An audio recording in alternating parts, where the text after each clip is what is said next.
আজকে কিছু physiological character আছে, তার hard dorsal, not physiological, internal কিছু ইয়ে আছে, সেগুলো আমরা বলি hard dorsal and nerve code ventral.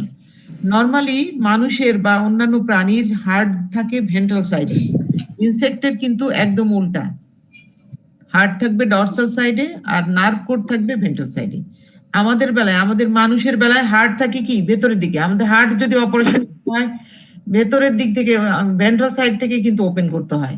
ইনসেক্টের যতই তোমরা, আমরা যদি নার্ভাস সিস্টেম দেখতে চাই তাহলে কিন্তু ডরসাল সাইড থেকে কাটতে হবে, কাটলে ভেন্ট্রাল নার্ভ কোডটা আমরা ভেন্ট্রাল থোরাক্সের ফ্লোরে পাবো। তো এটা তোমাদের যখন ক্লাস প্র্যাকটিক্যাল ক্লাস করবে তখন তোমরা আরো পরিষ্কার করে বুঝতে পারবা, মানুষের সাথে একদম একদম ভিন্ন। হার্ট থাকবে ডরসাল সাইড। হ্যালো,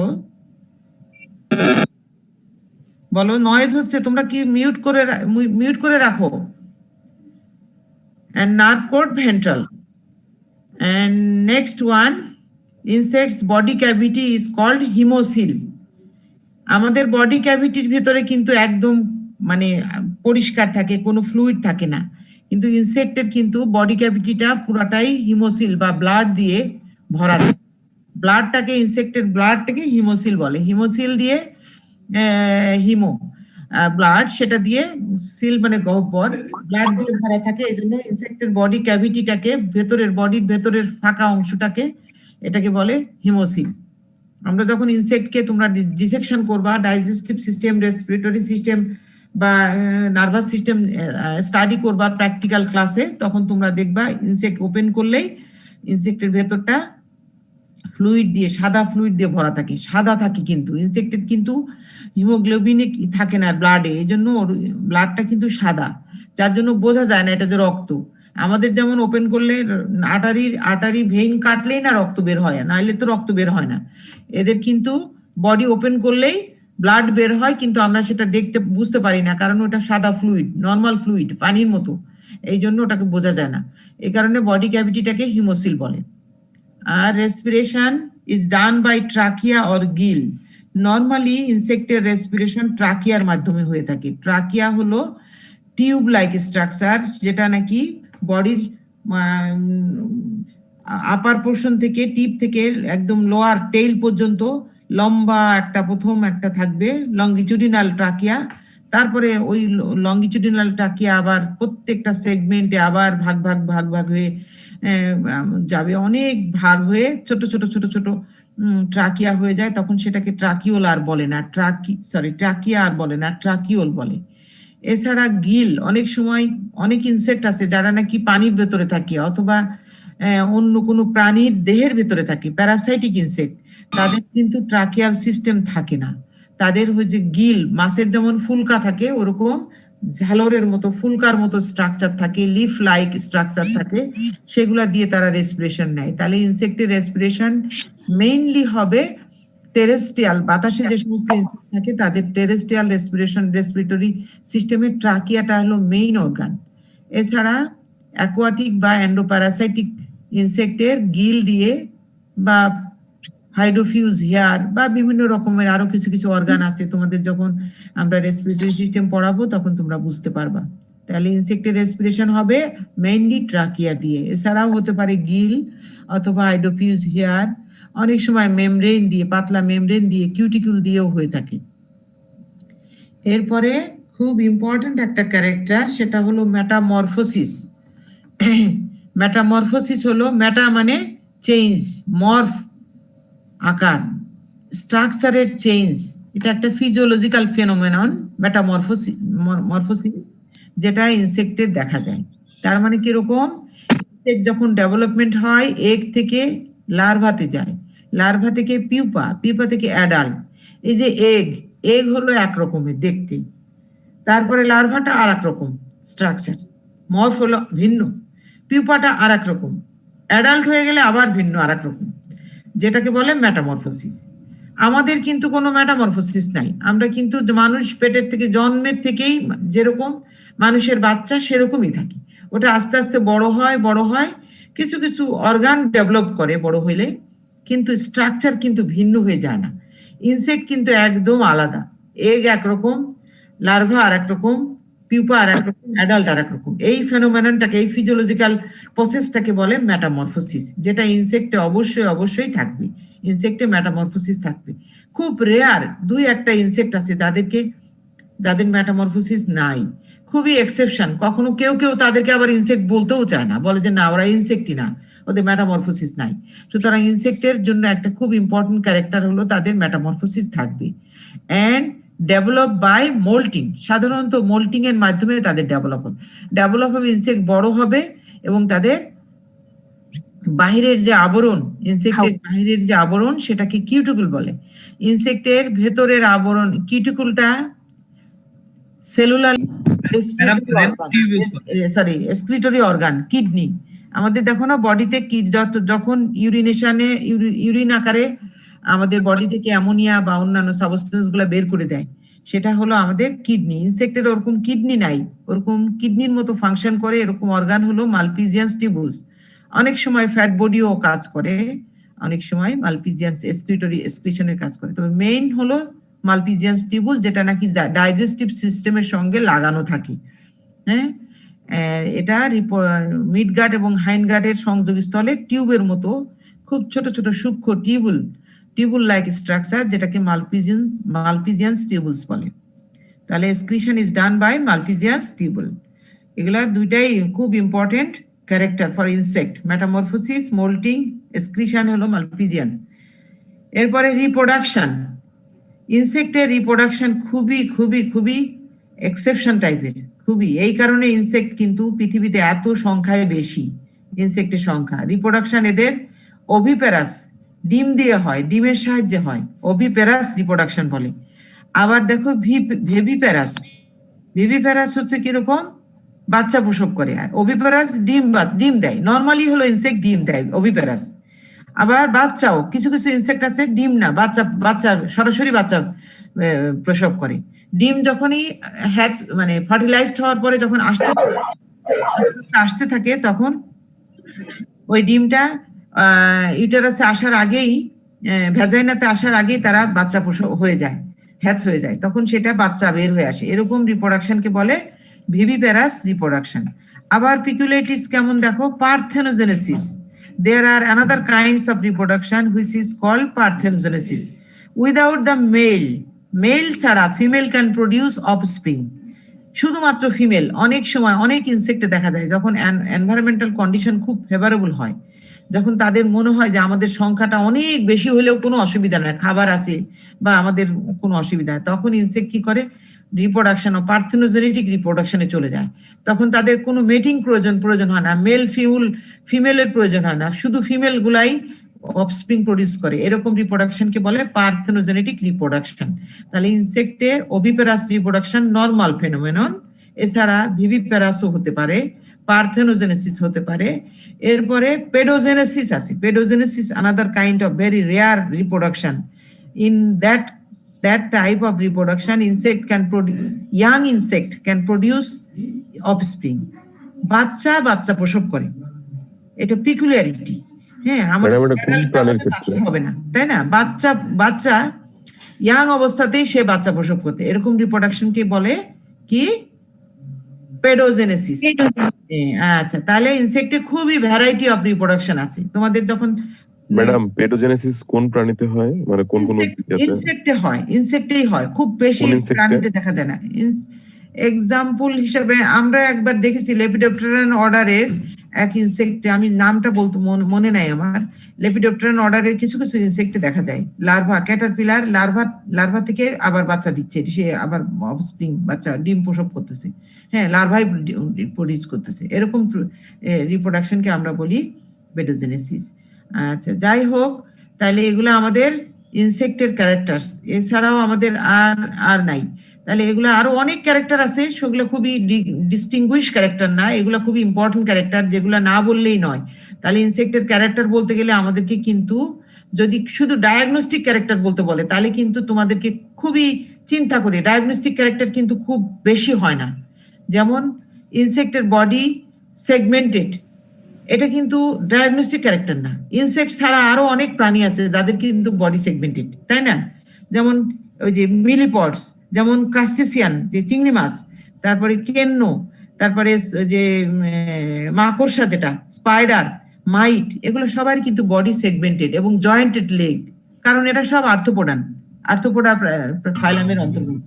কিন্তু ইনসেক্টের কিন্তু একটা স্পেশাল ক্যারেক্টার আছে যেটা নাকি অন্য কোনো প্রাণীর নাই, সেটা হলো তার body divided into 3 region, head, thorax and abdomen. এটা কিন্তু কোনো প্রাণীর নাই। সুতরাং এটা একটা ইম্পর্টেন্ট ক্যারেক্টার, ডায়াগনস্টিক ক্যারেক্টার। এছাড়া দে পজেস 2 পেয়ার্স অফ উইংস। তাদের সাধারণত জেনারেলি সব ইনসেক্টে থাকবে তা না, কিন্তু উইং থাকলে একটা কথা তোমরা মানে মনে রাখতে পারো, সেটা হলো insects is the only invertebrate animal which have wing. ইনসেক্টই শুধুমাত্র ইনভার্টিব্রেট যাদের উইং আছে, পাখা আছে, আর কোনো ইনভার্টিব্রেট প্রাণীর উইং নাই। তাহলে এটা একটা ইম্পর্টেন্ট। আর একটা ইম্পর্টেন্ট ক্যারেক্টার হলো তাদের লেগ, থোরাসিক সেগমেন্টে এটা ইম্পর্টেন্ট, লেগ হলো 3 জোড়া, 6টা লেগ থাকবে, এটা খুবই ইম্পর্টেন্ট ক্যারেক্টার এগুলা। তারপরে মেটামরফোসিস থাকবে তাদের, এটাও ডায়াগনস্টিক ক্যারেক্টার। এক্সক্রিশন হবে মালপিজিয়াস টিউবুলস এর সাহায্যে। এগুলা বডি ক্যাভিটি হিমোসিল, এগুলোও কিন্তু ইনসেক্টের বেলায় ডায়াগনস্টিক বেলায় সাধারণত এগুলা নাও থাকতে পারে, ব্যতিক্রম হতে পারে। তাহলে তোমরা ডায়াগনস্টিক ক্যারেক্টার আর নর্মাল জেনারেল ক্যারেক্টারের মধ্যে পার্থক্য তো বুঝতেই পারতেছো, তাই না? জেনারেল যে ক্যারেক্টার গুলা ইনসেক্টের আছে সবগুলো বলতে পারো, জয়েন্টেড লেগ, সেগমেন্টেড বডি, তাই না? অ্যান্টেনা থাকবে, হেড থাকবে, এগুলো সবই বলতে পারো। কিন্তু ডায়াগনস্টিক ক্যারেক্টার অন্যান্য প্রাণীর থেকে ইনসেক্টের যে ডিফারেন্স, সেটাকে আমরা বলবো ডায়াগনস্টিক ক্যারেক্টার, সেগুলো তোমাদের বলতে হবে, এগুলো ইম্পর্টেন্ট। এখন আমরা ক্লাসিফিকেশন অফ ইনসেক্টা, ক্লাস আমরা ইনসেক্টের যে ক্লাস, সেটা ফাইলাম আর্থ্রোপোডার আন্ডারে ক্লাস হলো ইনসেক্টা। এই ক্লাসের অনেক ইনসেক্টা কিন্তু প্রায় মোট 70%, অ্যানিমেল কিংডমের 70% হলো ইনসেক্টা। আর ফাইলাম আর্থ্রোপোডার মধ্যে প্রায় 90% হলো ইনসেক্টা। ফাইলাম আর্থ্রোপোডা মানে যেটাকে বলবো সন্ধিপদী প্রাণী, জয়েন্টেড লেগস, তাদের ভিতরে 90% হলো ইনসেক্টা ক্লাসের। তাহলে ইনসেক্টা ক্লাসটা বা হেক্সাপোডা ক্লাসটা অনেক বড় একটা ক্লাস। অনেক সময় কিন্তু জেনারেল ক্যারেক্টারস অফ হেক্সাপোডা বলতে পারে, হেক্সাপোডা বললে ইনসেক্টের ক্যারেক্টার বলতে হবে, হ্যাঁ, বা ক্লাসিফিকেশন অফ হেক্সাপোডা। তোমাদের কি মিউট করতে হবে? তোমরা অনেক শব্দ হচ্ছে, নয়েজ আসছে। আমি মিউট করে দিলে তো তোমরা রেসপন্স করতে পারবে না। তাহলে ক্লাস ইনসেক্টার সাধারণত 2টো সাব ক্লাস। যত বড় হবে, যত বেশি সংখ্যক অ্যানিমাল থাকবে, সেটাকে তত অনেক মানে standard classification. Phylum kingdom, animal কিংডমের স্ট্যান্ডার্ড ক্লাসিফিকেশন মাত্র 6টা: phylum, class, order, family, genus, species. 6টা হলো স্ট্যান্ডার্ড। কিন্তু যখন সংখ্যায় অনেক হয়ে যায়, তখন কিন্তু তাদেরকে অনেক আবার ভাগে ভাগ করতে হয়। যেমন ক্লাসটাকে আমরা সরাসরি ক্লাস থেকে অর্ডারে চলে যাওয়ার কথা, কিন্তু এখানে কিন্তু 2টা আরো ভাগ আছে। দেখো, 2টা সাব ক্লাস আছে। ক্লাসটাকে 2টো সাব ক্লাসে ভাগ করেছি, একটা হলো অ্যাটেরিগোটা, আরেকটা হলো টেরিগোটা। আবার উচ্চারণটা কিন্তু অ্যাপটেরিগোটা বলো না, হ্যাঁ, পি এর উচ্চারণটা কিন্তু সাইলেন্ট এখানে, APRYGOTA।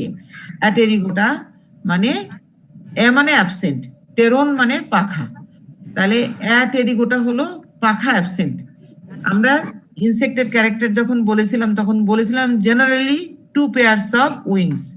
জেনারেলি বলেছিলাম শুধু এদের জন্য। There are some insect they don't have any wing, তাদের কোনো উইং নাই, সেই রকম ইনসেক্ট গুলাকে আমরা বলি অ্যাটেরিগোটা। তাদেরকে সাব ক্লাস অ্যাটেরিগোটা দিলাম। এদের সংখ্যা কিন্তু বেশি না, খুব কম। আর larger number of insects belongs to the subclass Pterygota. তাদের অবশ্যই পাখা থাকবে। পাখা থাকলে কয় জোড়া থাকবে? 2 জোড়া। কোথায় থাকবে? মেটাথোরাক্স, মেসোথোরাক্স, মেসো এবং মেটাথোরাক্স। তাহলে এদের সংখ্যা, অ্যাটেরিগোটার সংখ্যা কিরকম হতে পারে? ইনসেক্ট যদি 100 হয়, টোটাল ইনসেক্টটা ক্লাস অ্যানিমেল যদি 100 হয়, তার ভেতরে less than 2% হবে অ্যাটেরিগোটা, আর মোর দ্যান 98% হবে টেরিগোটা। তাহলে আমরা ইনসেক্ট বলতে ম্যাক্সিমাম পোর্শনটা হলো টেরিগোটের মধ্যে আসবে। তবে কিছু কিছু ইনসেক্ট আছে যাদের আমরা পাখা নাই এরকম দেখি। এদের মেটামরফোসিস, এই যে এই প্রায় এটা দেখছো, এটার মেটামরফোসিস না, ডিম পারে না, এরা সরাসরি বাচ্চা দেয় এবং এগুলা আস্তে আস্তে বড় হয়। এদেরকে এদেরকে পাখা আমরা বলি ইনসেক্ট। অনেকে ইনসেক্ট বলে স্বীকার করতে চায় না, কারণ এদের 3 জোড়া পা আছে, তো বডি সেগমেন্টেড, অ্যান্টেনা আছে, তারপরে আরো আরো ক্যারেক্টার আছে, এই জন্য ইনসেক্ট বলে। অনেকে আবার স্বীকারই করতে চায় না, বলে যে না, এদের মেটামরফোসিস নাই, হ্যাঁ, এদের পাখা নাই, কিন্তু এরা। যাই হোক, তাহলে ক্লাস ইনসেক্টা বা হেক্সাপোডা, এটাকে আমরা দুটো সাব ক্লাসে ভাগ করলাম। একটা হলো অ্যাটেরিগোটা আর একটা কি টেরিগোটা। আচ্ছা, অ্যাটেরিগোটার মধ্যে দিছি সিলভার ফিশ, উইংলেস ইনসেক্ট। মানে অ্যাবসেন্ট, টেরন, পাখা অ্যাবসেন্ট নাই, পাখা নাই। হ্যাঁ, আবার কিছু কিছু ইনসেক্ট আছে, যেমন পিঁপড়া। তোমরা পিঁপড়া দেখেছো তাই না? ওর পাখা আছে, পাখা নাই তাই না? না ম্যাম। ম্যাম, কিন্তু ওরা কি অ্যাটেরিগোট না টেরিগোট বলো তো? টেরিগোট। কারণ পিপিলিকার পাখা গজায় মরিবার তরে। কথা আছে, হ্যাঁ, এই পিঁপড়ার কিন্তু পাখা হতে পারে, অনেকের হয় না, কিন্তু ওরা কিন্তু আসলে আদিতে ছিল উইংড, কিন্তু আস্তে আস্তে ইভলিউশন হয়ে তাদের উইং চলে গেছে। এরকম অ্যাফিড আছে, সার পোকা আছে না, বেড বাগ, সার পোকা, ওদের কিন্তু পাখা নাই। দেখছো দেখছো নাকি কখনো সার পোকা? কামড় খাইছো হয়তো, কিন্তু দেখো না। হলে থাকতে, সিনেমা হলে গেলে, অনেক সময় রিক্সা বা পাবলিক প্লেস গুলাতে চেয়ার টেবিলের মধ্যে, কুশন চেয়ার বা এর মধ্যে অনেক সময় সার পোকা থাকে, যেগুলা হচ্ছে পাখা নাই। কারণ ওগুলা পাখার প্রয়োজন হয় না, ওরা বিছানার মধ্যে, খাটের মধ্যে, তোষকের মধ্যে থাকে, ওদের পাখা থাকলে চলাচলে অসুবিধা। পাখাটা ইভলিউশন হয়ে গেছে, কিন্তু উইং প্যাড আছে, এই জন্য ওরা টেরিগোট। কিন্তু এই সমস্ত যাদের পাখা নাই, অ্যাটেরিগোটা, তাদের কিন্তু পাখার কোনো অস্তিত্বই ছিল না, এরা আদি থেকেই পাখা ছিল না, এদের কোনো দিনই পাখা ছিল না। আর টেরিগোট যাদের পাখা নাই বর্তমানে, তাদের আদিতে পাখা ছিল, এই জন্য ওই সমস্ত ইনসেক্টকে আমরা টেরিগোটের মধ্যে নিব। যাই হোক, ভ্যারাইটি অনেক, পার্থক্য অনেক আছে, আমরা সেগুলো আস্তে আস্তে আস্তে আস্তে করে শিখবো। তাহলে আমরা ক্লাস ইনসেক্টটাকে দুটো ভাগে ভাগ করলাম, তাই না? মেজরিটি হলো টেরিগোট আর কম হলো অ্যাটেরিগোট। এখন আমরা আসি, এই যে অ্যাটেরিগোট আর টেরিগোটের মধ্যে পার্থক্য কি, পার্থক্য আছে, এগুলো খুবই পরীক্ষার সময় কিন্তু থাকে। অ্যাটেরিগোট ইনসেক্ট প্রিমিটিভ উইংলেস অর অ্যাটেরাস, একে অ্যাটেরাস বলে, পাখাবিহীন, এবং প্রিমিটিভলি প্রাইমারিলি উইংলেস, এরা প্রাইমারিলি উইংলেস, প্রথম থেকে এদের কখনো কোনো দিন পাখা ছিল না। আর এরা হলো উইংড, পাখাযুক্ত, অর সেকেন্ডারিলি অ্যাটেরাস। যদি পাখা না থাকে তখন সেটা সেকেন্ডারিলি এভুলেশন হয়ে গেছে, আদিতে কিন্তু ছিল, পাখার অস্তিত্ব আছে, উইং প্যাড আছে বা কিছু একটা আছে। আর এদের হলো আদি থেকেই পাখা ছিল না, এখনো নাই, কোনো দিন ছিল না, এখনো নাই, ভবিষ্যতে হবে না, এরকম। তাহলে প্রিমিটিভলি উইংলেস। আর এরা হলো উইংড অর সেকেন্ডারিলি উইংলেস। যেমন পিঁপড়ার উদাহরণ যদি দেই, পিঁপড়া তো এর মধ্যে পড়বে, এরা সেকেন্ডারি উইং অ্যাটারাস। আর অ্যাফিড, বেড বাগ, এরা সেকেন্ডারিলি অ্যাটেরাস। আর উইংড এর মধ্যে আছে বাটারফ্লাই, তাই না, গ্রাস হপার ইত্যাদি।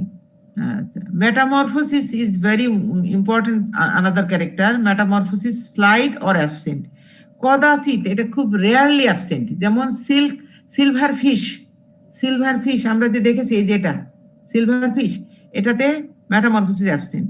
এবং যারা বাকি আরো অন্য আছে, মেফ্লাই, এদেরকে মেটামরফোসিস আছে খুব স্লাইড, খুবই সামান্য।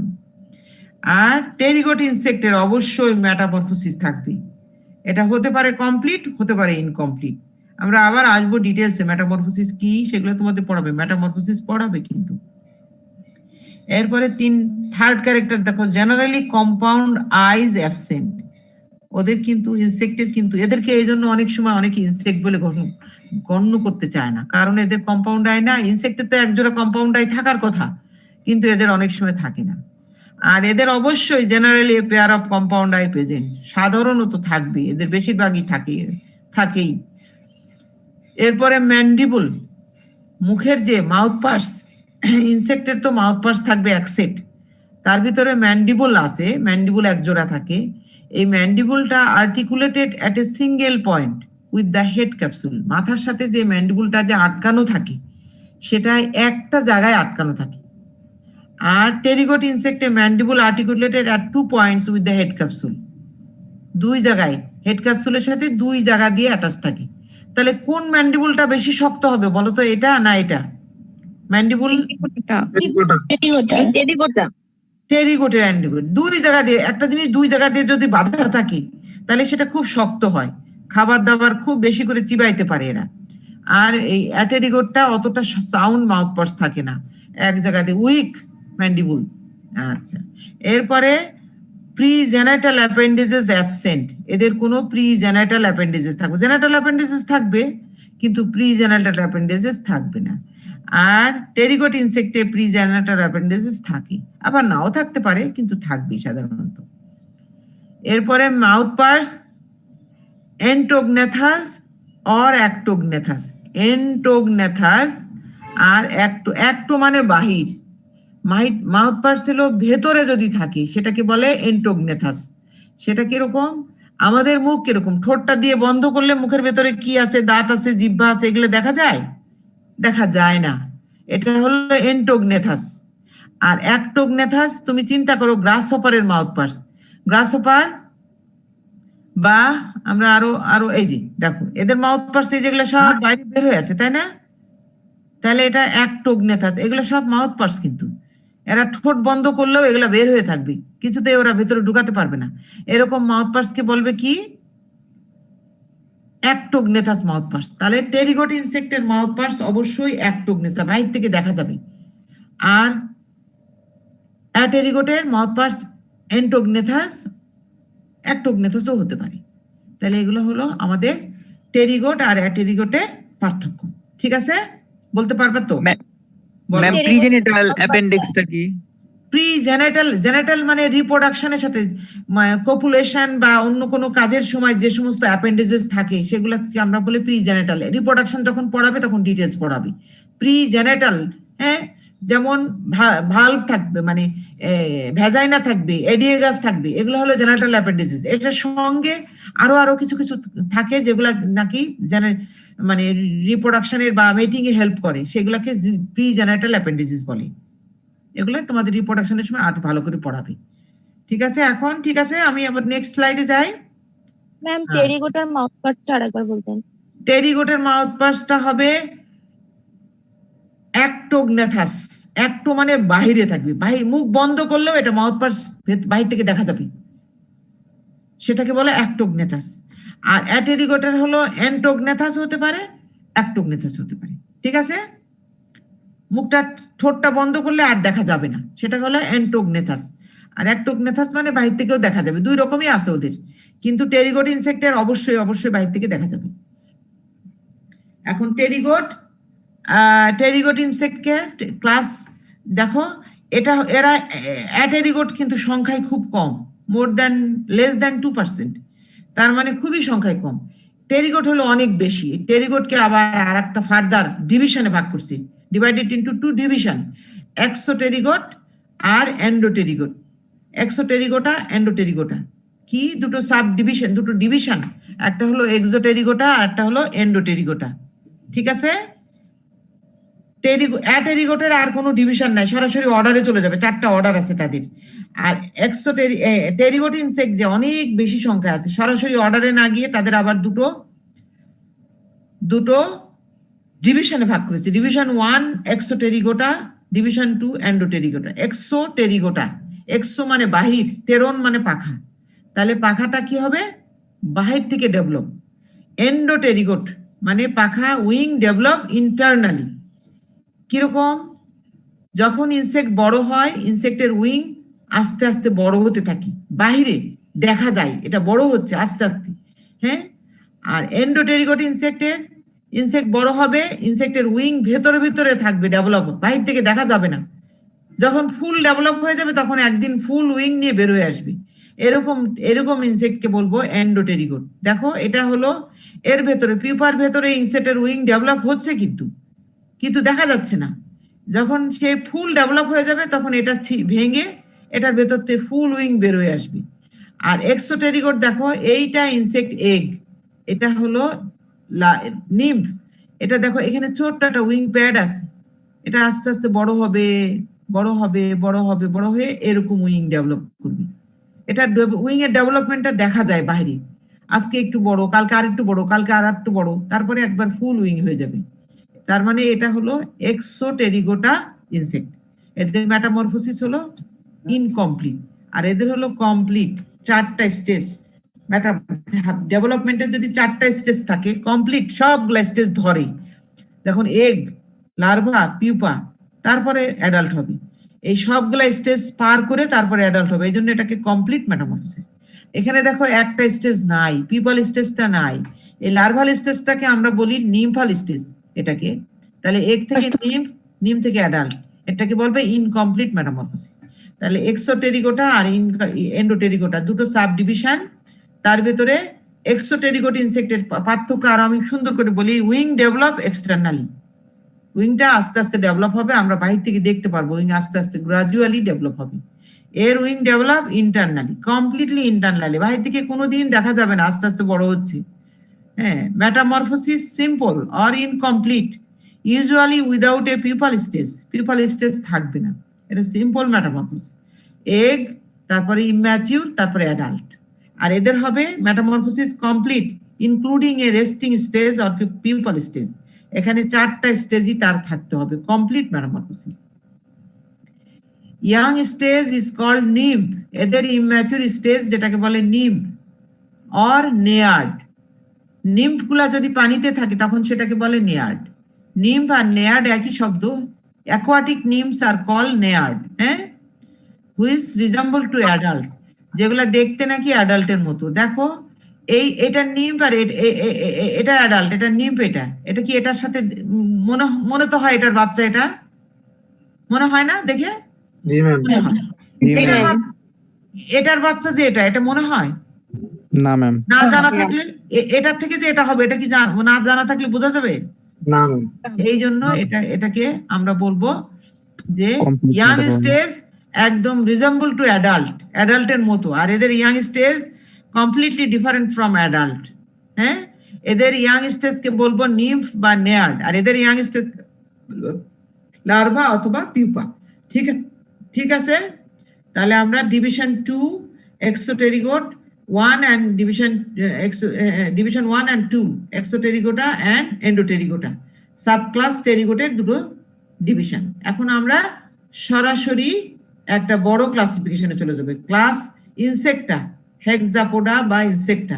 সেটাকে প্রথম আমরা দুটো ভাগে ভাগ করেছি, অ্যাটেরিগোটা সাবক্লাস, অ্যাটেরিগোটা সাবক্লাস টেরিগোটা, ঠিক না? সাবক্লাস অ্যাটেরিগোটার সংখ্যা কম, এই জন্য এর আর ফার্দার ডিভিশন নাই, সরাসরি অর্ডারে চলে গেছি। থাইস্যানুরা, কলেম্বোলা, ডাইপ্লুরা, প্রোটিউরা, এগুলা 4টা অর্ডার। থাইস্যানুরা, কলেম্বোলা, ডাইপ্লুরা, প্রোটিউরা, এগুলা প্রত্যেকটা তোমরা উদাহরণ সহ শিখতে হবে। আমি কিন্তু এখানে দিলে ধরবে না, এই জন্য দেইনি। আর টেরিগোটটাকে আবার যেহেতু সংখ্যায় অনেক বেশি, এদের ভিতরে এত ভেরিয়েশন, এদেরকে প্রথমে দুটো সাব ডিভিশনে ভাগ করেছি, একটা হলো এক্সোটেরিগোট আর একটা হলো এন্ডোটেরিগোট। এক্সোটেরিগোট যাদের নাকি মেটামরফোসিস ইনকমপ্লিট, এন্ডোটেরিগোট যাদের নাকি মেটামরফোসিস কমপ্লিট। তো এক্সোটেরিগোট যেটা 16টা তাদের অর্ডার আছে এক্সোটেরিগোটের, এফিমেরোপটেরা, ওডোনেটা, প্লেকোপটেরা, গ্রাইলোব্লাটোডিয়া, অর্থোপটেরা, ফ্যাসমিডা, ডার্মাপটেরা, এমবায়োপটেরা, ডিকটায়োপটেরা, আইসোপটেরা, জেরোপটেরা, সকোপটেরা, ম্যালোফেগা, সাইফেনকুলেটা, হেমিপটেরা, থাইসোনোপটেরা। এটা হলো 16টা সাব অর্ডার এক্সোটেরিগোট ইনসেক্টের। এন্ডোটেরিগোট ইনসেক্টের আবার 9টা অর্ডার আছে, নিউরোপটেরা, কোলিওপটেরা, স্ট্রিপসিপটেরা, মেকোপটেরা, সাইফেনোপটেরা, ডিপটেরা, লেপিডোপটেরা, ট্রাইকোপটেরা, হাইমেনোপটেরা, এই 9টা অর্ডার। তাহলে মোট হলো 29টা অর্ডার। কোন ট্যাক্সোনমিস্ট হেমিপটেরাকে আবার দুটো সাব অর্ডারে, ইমস, এটা আমি অ্যাকর্ডিং টু ইমস, একজন ট্যাক্সোনমিস্ট ওনার অনুসারে দিয়েছি, 29টা ইনসেক্টের 29টা অর্ডার আছে টোটাল।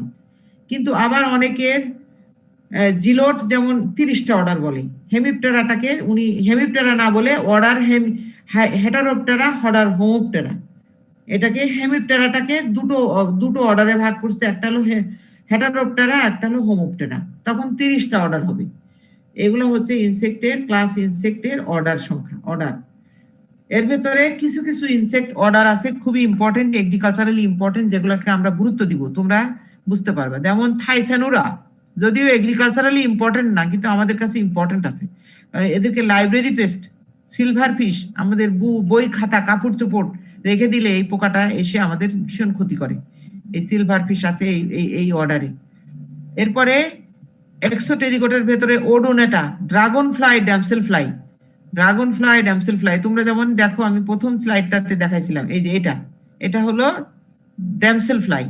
হ্যাঁ, না এটা হ্যাঁ, আচ্ছা, এরকম ড্রাগন ফ্লাই, ড্যামসেল ফ্লাই, এরা হচ্ছে ওডোনেটা অর্ডারের। এরপরে প্লেকোপটেরা, আচ্ছা orthoptera, another very very important order, orthoptera, grasshopper যার মধ্যে আছে। এরপরে ডার্মোপটেরা আছে, ইয়ারউইং আছে। এরপরে ডিকটায়োপটেরা, প্রেইং ম্যান্টিড, আইসোপটেরা যেটা নাকি উই পোকা যেটা, হ্যাঁ হোয়াইট অ্যান্ড বলে, এটা আছে। এরপরে আছে হেমিপটেরা, very very important.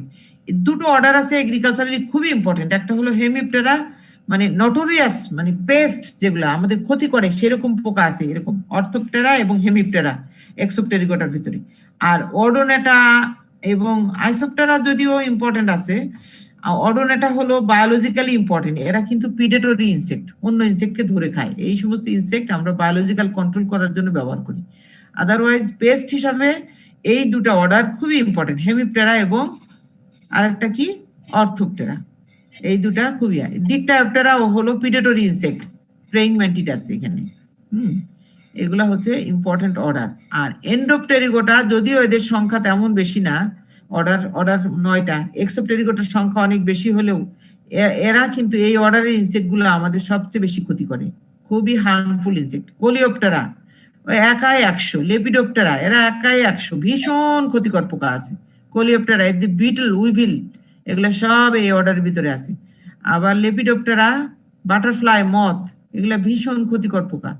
ডিপটেরা another one, আর একটা আছে হাইমেনোপটেরা, এগুলো হচ্ছে ইম্পর্টেন্ট অর্ডার। এই 4টা, কোলিওপটেরা, লেপিডোপটেরা, ডিপটেরা এবং হাইমেনোপটেরা, এই 4টা অর্ডার খুবই ইম্পর্টেন্ট। তোমাদেরকে ভালো করে এদের অর্ডার ক্যারেক্টার গুলা শিখতে হবে। তোমাদের অর্ডার ক্যারেক্টার অন্য টিচার পড়াবে, আমি জানি না কে পড়াবে, আমি পড়াবো না।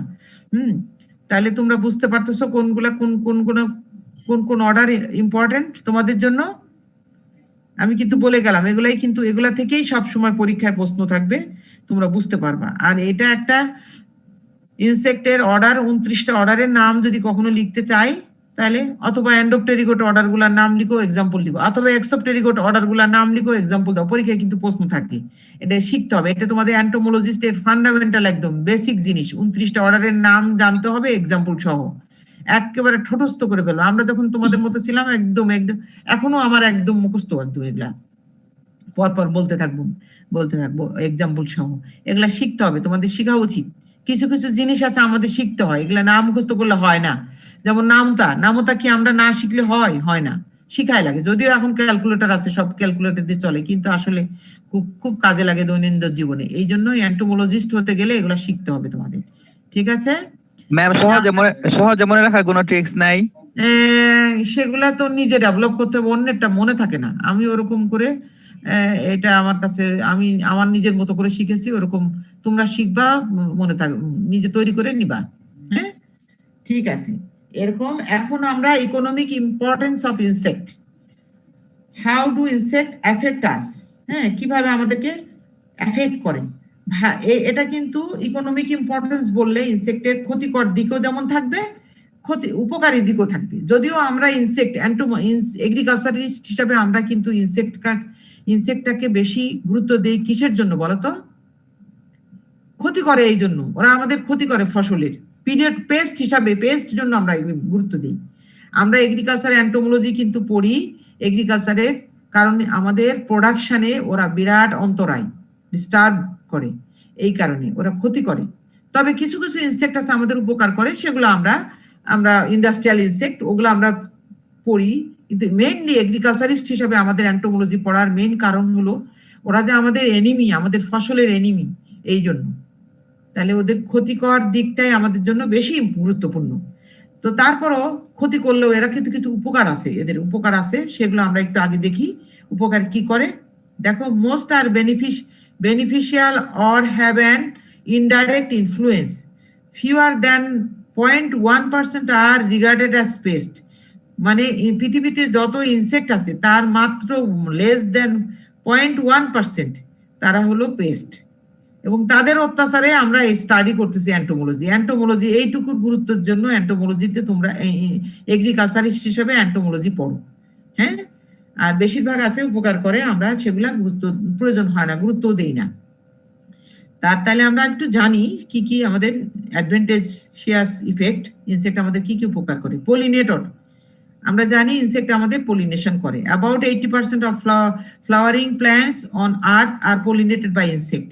ইনসেক্টের বাতাসের সাহায্যে যে সমস্ত পলিনেশন হয় তার 80% পলিনেশন হয় ইনসেক্ট দ্বারা, মানে টেরেস্ট্রাল, মানে নর্মাল ফ্লাওয়ারিং প্ল্যান্টস।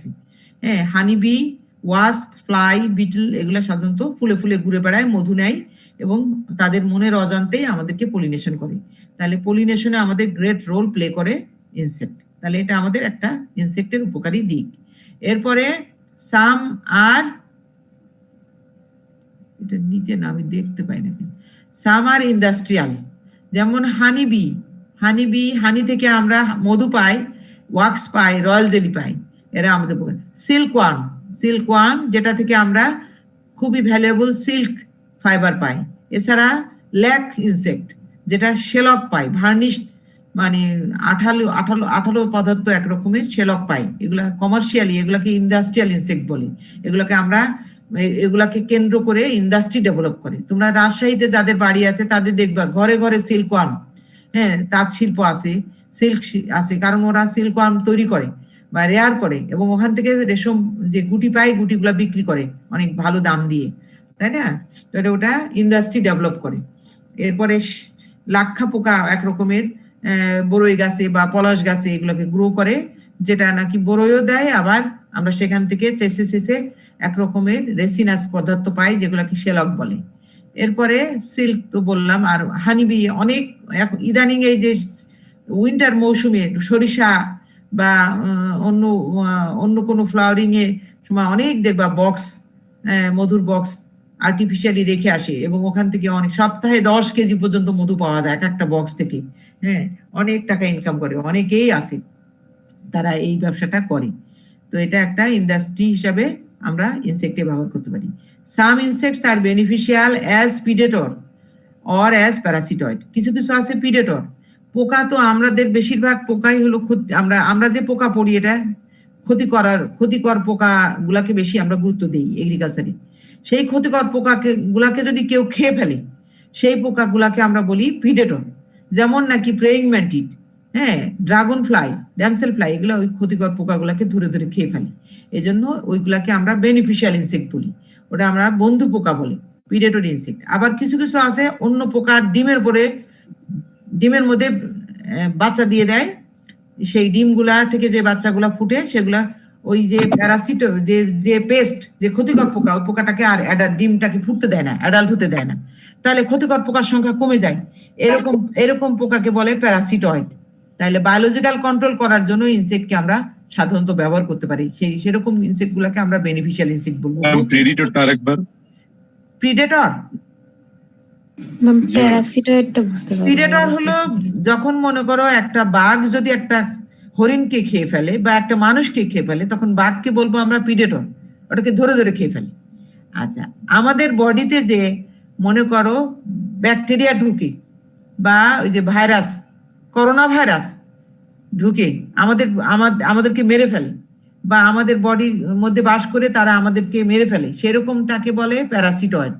তো এটা আসলে ইনসেক্টই যখন আরেকটা ইনসেক্টের ডিমের মধ্যে বা স্টেজের মধ্যে থাকে তখন সেটাকে বলে প্যারাসিটয়েড, এবং ওই যেটার মধ্যে থাকে হোস্টকে মেরে ফেলে, কিল করে, সেটাকে বলে প্যারাসিটয়েড। ঠিক আছে?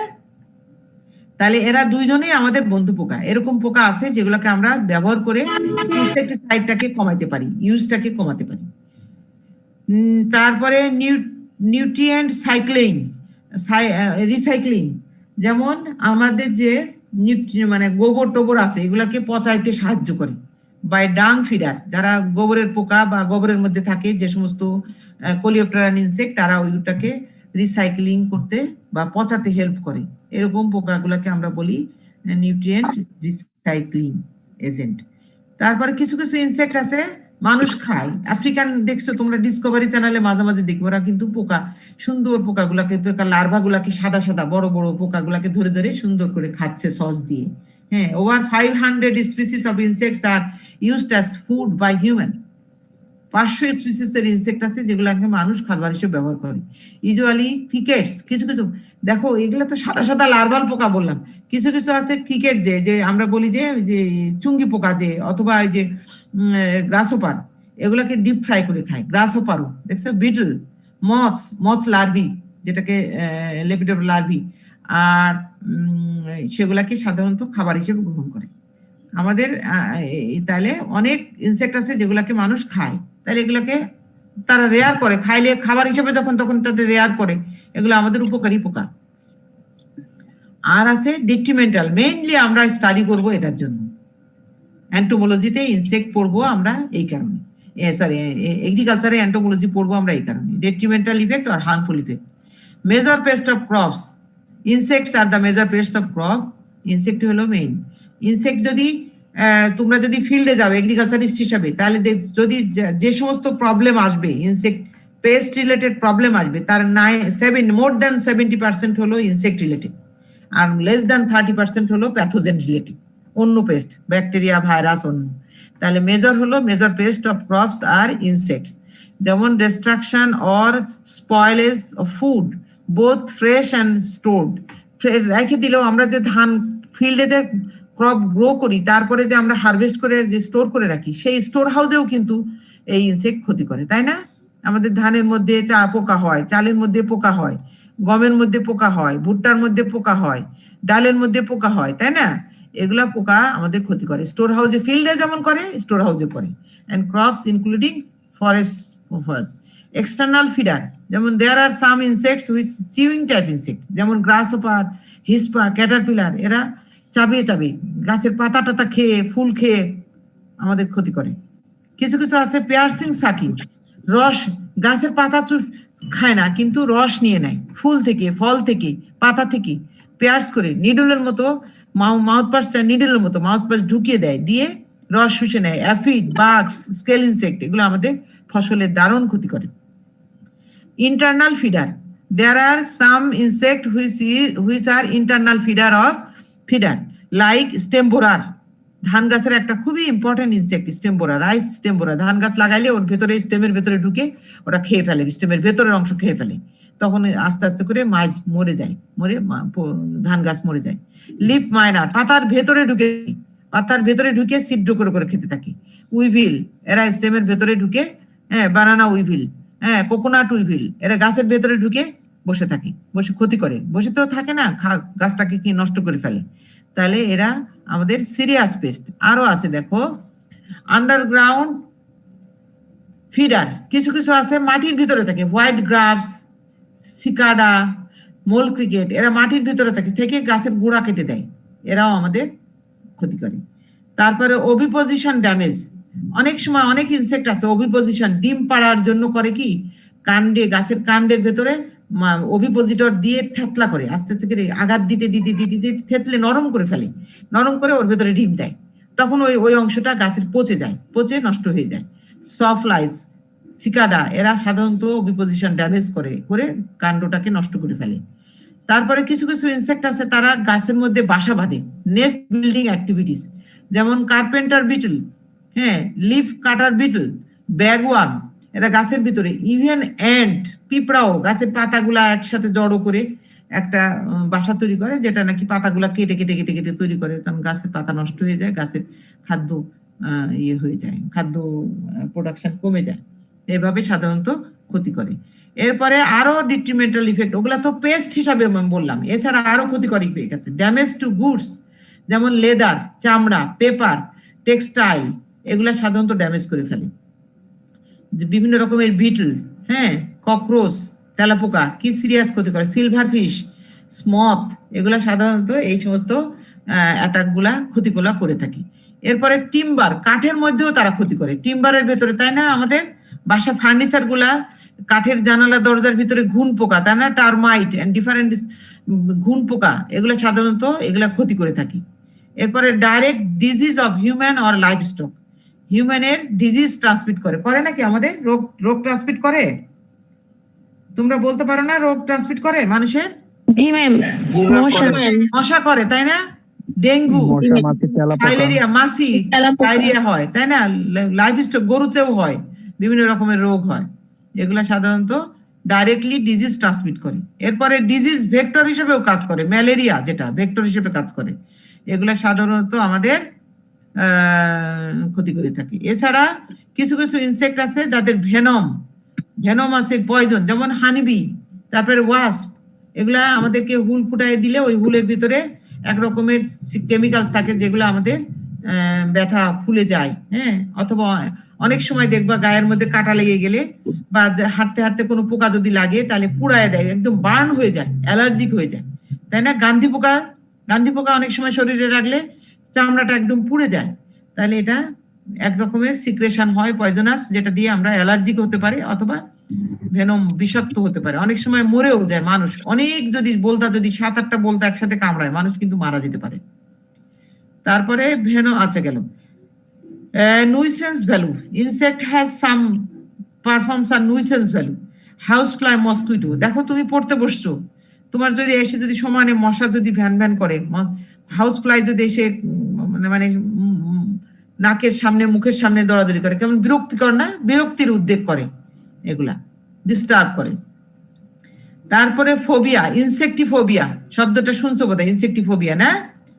এগুলা সাস ইনসেক্টিফোবিয়া, ইনসেক্ট দেখলে অনেকে ভয় পায়, বিশেষ করে ক্যাটারপিলার, বড় বড় ইনসেক্ট, লার্ভাল ইনসেক্ট গুলো দেখলে। ম্যাম এই রোগটা মনে মেয়েদের বেশি হয় না? হতে পারে, যারা ভয় পায়, সব মেয়েরা ভয় পায় না, যারা ভয় পায় ছেলেরাও অনেক না ম্যাম ছেলেরা পায় না, কিন্তু মেয়েরা একবারে পুরো ধরেন যে একটা পোকা দেখে, তাহলে এটা একটা ইনসেক্টের ফোবিয়া হতে পারে। এগুলো আমাদের ইনসেক্টের, তাহলে আমরা উপকারী দিক, ক্ষতিকর দিক সবই পড়লাম। আরো আরো আরো আরো তোমাদের কাছে থাকলে সেগুলো তোমরা লিখতে পারো, হ্যাঁ, পরীক্ষায় কিন্তু অনেক সময় ইম্পর্টেন্ট। ম্যাম ডিজিজ ভেক্টরটা একটু বলবেন? ডিজিজ ভেক্টর তুমি বলো, কি ইনসেক্ট কি ডিজিজ ক্যারি করে, ভেক্টর হিসেবে কাজ করে কোন ডিজিজের? ম্যাম এক্সাম্পল বলতে পারবো, যেমন ম্যালেরিয়া, কিন্তু ম্যাম ভেক্টর জিনিসটা আমি আসলে বুঝতে পারিনি। ভেক্টর হলো নরমাল ইনসেক্ট, তার নরমাল ফিজিওলজির ভেতরে ওই জীবাণুটাকে সে ক্যারি থাকতে থাকে, তারপরে ওটাকে মানুষের মানে কোনো হোস্টের ভেতরে ঢুকায় যখন দেয় তখন সেখানে যে সে রোগ করে, এটাকে ভেক্টর বলে। আর সরাসরি ডিজিজ করে, যেমন মনে করো ম্যালেরিয়ার ডায়রিয়ার জীবাণু সে ক্যারি করতেছে পায়ের মধ্যে করে নিয়ে যে সে ছড়াই দিল, আমাদের খাবারে দিল, আমরা ওই খাবার খাইলাম, ডায়রিয়া হলো, এটা কিন্তু ভেক্টর হিসেবে কাজ করলো না। কিন্তু যেটা ম্যালেরিয়া, ইনসেক্টের বডির ভেতরে ম্যালেরিয়ার জীবাণু কিন্তু তার একটা part of life cycle carry হতে হবে, যাইতে হবে, তারপরে ওই লাইফ সাইকেল কমপ্লিট করার পরে আমার বডিতে যখন যে ট্রান্সমিট করবে তখন আমার ডিজিজ হবে, আদারওয়াইজ কিন্তু হবে না। সেটা হলো ভেক্টর। হ্যাঁ, ভেক্টরের জীবাণুর লাইফ সাইকেল মানে ভেক্টর যে এজেন্ট আছে সেটা তার লাইফ সাইকেলের জন্য ইনসেক্টের বডিটা তার প্রয়োজন, ইনসেক্টের ভেতরে তার লাইফ সাইকেলের পার্ট কমপ্লিট করতে হবে। আর ডাইরেক্টলি যে ডিজিজ ট্রান্সমিট করে, যেমন জীবাণুটাকে একখান থেকে নিয়ে আরেকখানে দেয়, তখন সেটাকে ডাইরেক্ট ডিজিজ ক্যারি করে, ঠিক আছে? যেমন ডেঙ্গু কি হবে বলো তো? ডেঙ্গু ভেক্টর হবে, ভেক্টর।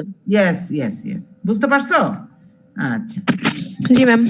আচ্ছা, তাহলে এখন আমরা ইনসেক্টের ক্যারেক্টারিস্টিক্স, ক্লাসিফিকেশন এবং তার ইম্পর্টেন্স এগুলো আমরা পড়লাম। আমাদের সময় আর কতটুকু আছে? আমাদের প্রায় সময় শেষ, আজকে থাক, আর 4 মিনিট আছে, আমি অফ করে দিচ্ছি তোমাদের। আমরা সামনে ক্লাসে না আবার পরে টিচার এসে বিরক্ত হবে, ম্যাডাম সাধারণত বেশি সময় ক্লাস নেয় না। এরপরে আমরা নেক্সট ক্লাসে যাব ক্যারেক্টারিস্টিক্স অফ অ্যারাকনিডা ক্যারেক্টারিস্টিক্স পড়বো। ক্লাস ম্যাম হ্যাঁ, এই টার্মগুলো অনেক কঠিন ম্যাম, আজকে থাক। হ্যাঁ আজকে থাকবে, আমি আজকে আর যাব না, তুমি ভয় পেও না, আমরা আজকে এই পর্যন্তই পড়বো।